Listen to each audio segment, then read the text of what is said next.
qui est Joe Vidic, le gérant de hedge fund qui sait récolter les pertes? Quel est son style d'investissement et quelle est sa performance au fil des années? Quels sont ses conseils en bourse pour connaître un tel succès et une telle réussite?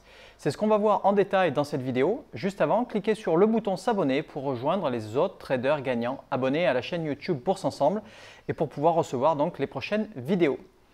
Alors, cet article fait partie de la série Les magiciens de hedge fund et a été tiré du livre Hedge Fund Market Wizards How Winning Traders Win de Jack Schwager qui pourrait être traduit en français par Les magiciens de hedge fund, comment les traders gagnants gagnent.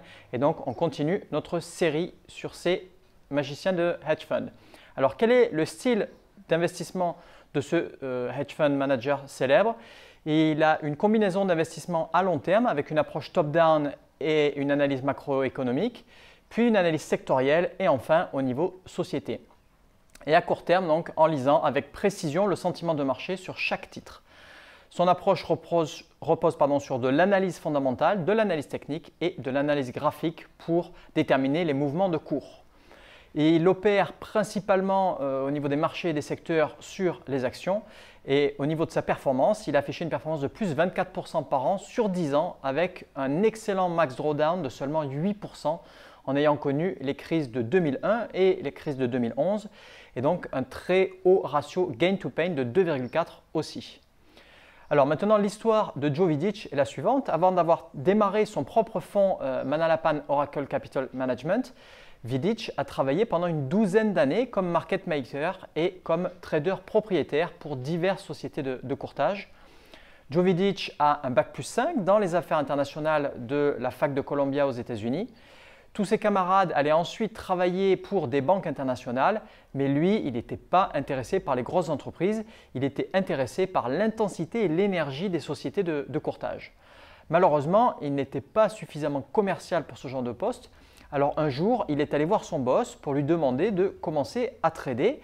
Celui-ci a fini par accepter et Vidic s'est mis à faire en moyenne à peu près 4 000 $ de gains par mois avec un petit capital de départ de 30 000 $ seulement.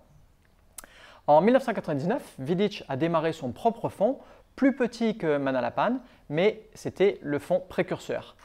Vidic ou ses analystes maintenant écoutent environ 300 conférences par trimestre qui lui apportent des indices essentiels pour ensuite prendre ses positions. Par exemple, si une société annonce une nouvelle qui est bullish, qui devrait donc faire monter les cours, que le jour d'après les marchés sont haussiers mais que l'action baisse, alors cette incohérence pour Vidic est un indicateur bearish, c'est-à-dire donc qu'il devrait faire baisser les cours.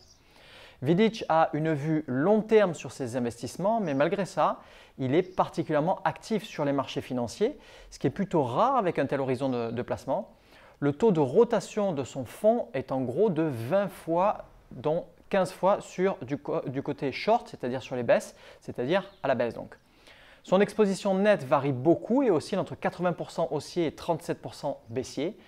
Vidic est aussi, entre autres, un artiste peintre. Il avait commencé ce hobby il y a de nombreuses années pour justement se détendre par rapport à son activité stressante du trading et les marchés boursiers. Puis, plus il est stressé et plus il peint. Il a d'ailleurs beaucoup peint l'année de son divorce, comme par hasard. Donc son hedge fund Manalapan est situé dans un petit village dans le centre du New Jersey. Alors, quels sont les conseils en bourse de Joe Vidic? Son premier conseil, c'est en bourse, faites votre propre travail de recherche et obtenez vos propres informations pour avoir beaucoup plus confiance dans ce que vous faites. Les meilleures opportunités se trouvent quand la peur domine les marchés et c'est là que vous devez justement être acheteur. Autre conseil, c'est qu'une bonne action de croissance est toujours surévaluée et une mauvaise entreprise est toujours sous-évaluée. Ce que vous devez faire face à une position perdante, c'est de commencer par liquider une partie de votre position car c'est beaucoup plus facile que de clôturer la totalité et ensuite vous pouvez continuer de le faire si la position continue d'évoluer contre vous.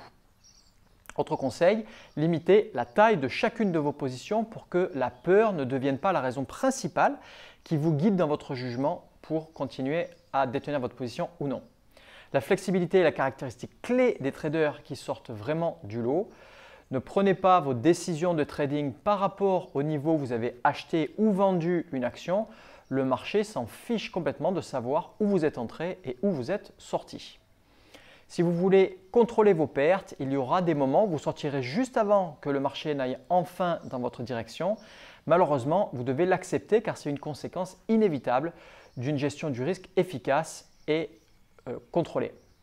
La suite dans le prochain épisode avec Kevin Daly et qui est Warren Buffett. Donc c'est à vous, que pensez-vous de Joe Vidich, le magicien de hedge fund qui sait récolter les pertes? Merci d'avoir regardé cette vidéo. Cliquez sur le bouton like juste en dessous et abonnez-vous à la chaîne YouTube pour ne pas rater les prochaines vidéos. En complément, accédez aussi gratuitement à ma formation exclusive La voie rapide en bourse vers l'indépendance financière en cliquant sur la vignette correspondante pour que je vous montre comment réellement gagner en bourse, que vous soyez débutant ou que vous soyez déjà trader expérimenté. Allez voir aussi la vidéo suivante qui vient d'apparaître et je vous dis à très bientôt sur la chaîne Bourse Ensemble et n'oubliez pas, faites partie des traders qui gagnent et qui s'inspirent des magiciens de hedge fund.